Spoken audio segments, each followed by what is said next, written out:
360, c'est un projet d'extension et de restructuration d'un immeuble de bureaux parisien qui se situe à la frontière entre la ville de Vanves et la ville de Paris.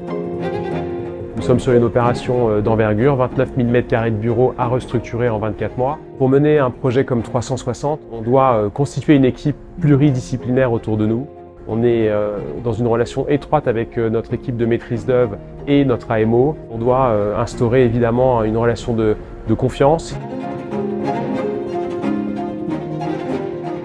C'est un chantier déjà de réhabilitation. On a dû faire du neuf avec ce qu'on avait déjà sur site. On a eu des grosses contraintes techniques sur le projet, notamment en démolition. On devait réaliser 2 failles entre les 3 bâtiments. On était sur un bâtiment existant sur lequel on est venu construire une structure complémentaire. Ça pour moi c'était le plus grand défi et on a dû s'adapter.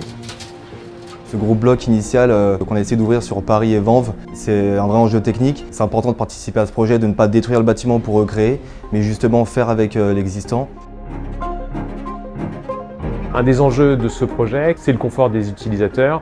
Pour y parvenir, on a triplé la taille des fenêtres. On a également, pour pouvoir permettre tous ces espaces extérieurs sur le projet, caché un maximum de locaux techniques dans l'immeuble pour libérer des surfaces, et notamment notre rooftop de 600 m².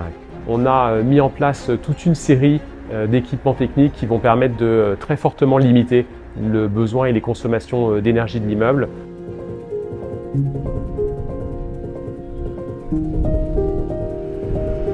Effectivement, on a énormément d'interlocuteurs sur un gros projet comme ça.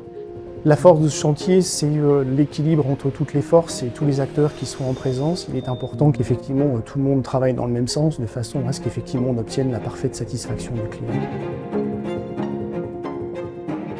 On a une date de livraison qu'on doit tenir dans tous les cas à la fin. L'objectif final, c'est qu'on livre le projet. Fier de travailler sur ce projet parce que c'est un bâtiment emblématique des années 80. Alors nous sommes surtout chez Mata Capital satisfaits d'avoir rempli ce défi. Ce défi, c'était acheter un immeuble obsolète et le transformer en un immeuble moderne et vertueux sur le plan environnemental. C'est toujours avec plaisir qu'on redonne vie à un bâtiment qui est assez ancien, où on lui donne une nouvelle vie, on lui donne une seconde vie, on lui donne un nouvel avenir, et c'est toujours plaisant de voir renaître ce genre de bâtiment.